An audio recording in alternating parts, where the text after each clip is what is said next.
give that side a moment to dry, and you're going to come in on your other eye and do the same exact thing.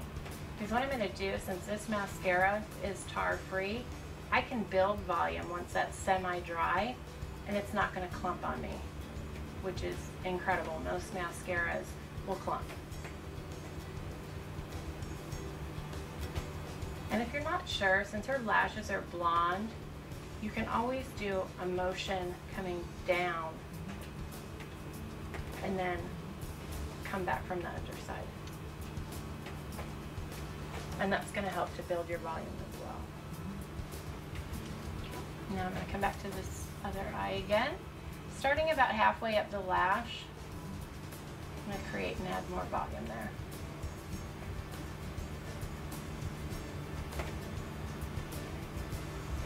And then more volume on the other eye again. Again, starting at the midway point of the lash. If you start at the base of the lash, what's going to happen is you're going to weight down the lash and it's not going to curl as nicely. When mascara dries, it tends to tighten a little bit and it forces a curl. So we want to not weight it down. Okay. Then I'm going to do the under lash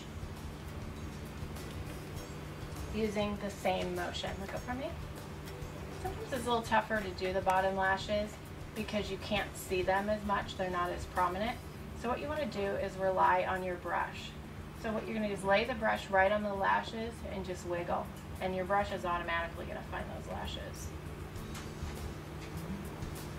One thing to remember also with mascara, look up for me, is if you get a drop somewhere you don't want it, just leave it. Let it dry, because it's easier to remove it when it's dry than wet. If it's wet, it's going to smudge all over the place, and you don't want it to do that.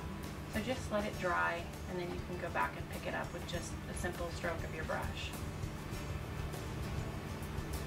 Okay, and down again.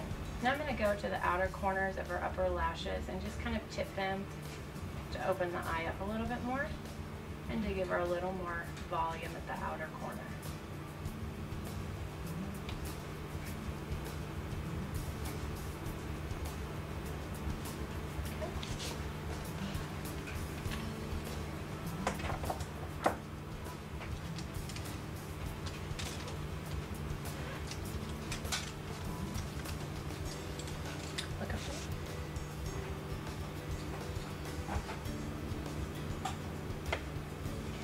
Now what I want to do is I want to create a little drama to the outer corner of the lash. I want to emphasize her eyes a little bit more to really bring out her eye color. So I'm going to do that using a little bit of sable shadow, which is a very deep brown.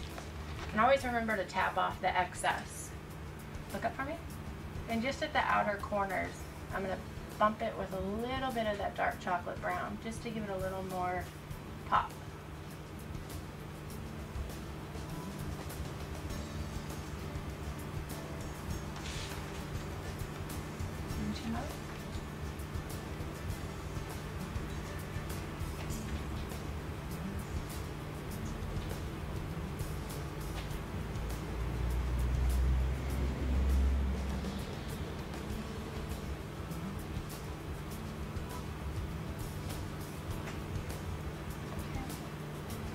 And then I'm just going to softly bring it in a little bit right up in those lashes, because you don't want to see where lines start and stop with eye makeup at all.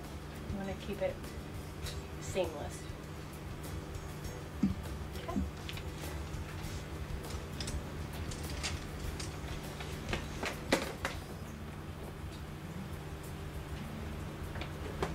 My next step is I'm going to just powder her face. Kind of polish everything together.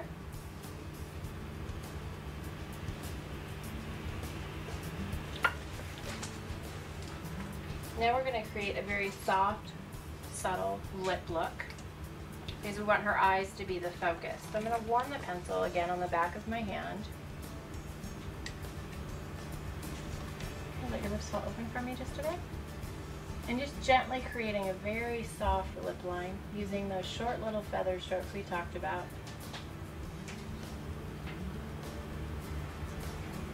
So I'm using Timber, which is one of our top selling shades. It's just a nice flesh tone, natural shade.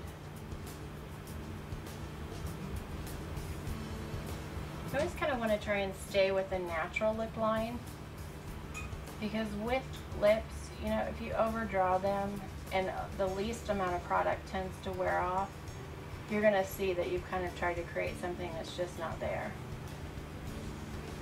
And if you wanted the fuller lip look, you could actually just use the Lip Vapor Plumping Gloss and create that fuller look. I'm just going to go for a soft look here though. Smile. Smile. Okay, perfect. And when you ask your client to smile, what that's going to do is that's going to show you the exact lip line, and it's going to see if you've missed anywhere or you need to touch up that color. I'm going to go with a little Praline lipstick, which is a nude tawny brown, because again, we want the focus to be her eyes. Okay, let me just open. And then just softly get that onto the lip. Rub your lips together for me, just to work in that color. Perfect. Smile again. And just always make sure to pay attention to those outside corners. Very important. Again, keeping the face seamless. Add just a little bit. Chose Mirage. We're going to use, it's a silvery mauve. And with this color, it's just going to give you a little, kind of like a pinky tawny color. So we don't want to keep you too muted, because we want to bring your face alive with a little bit of color. Just applying to the pout of the lip, because we don't want the focus to be the gloss, but just bouncing light off of that lip to create a pouty look. So I just applied it in the center bottom. Can you rub your lips together for me? And now, smile again. Perfect. We'll just touch up the corners a little bit. Perfect. Okay. All right. So now we're ready to go in for your finished look. We'll complete your hair and you're good to go.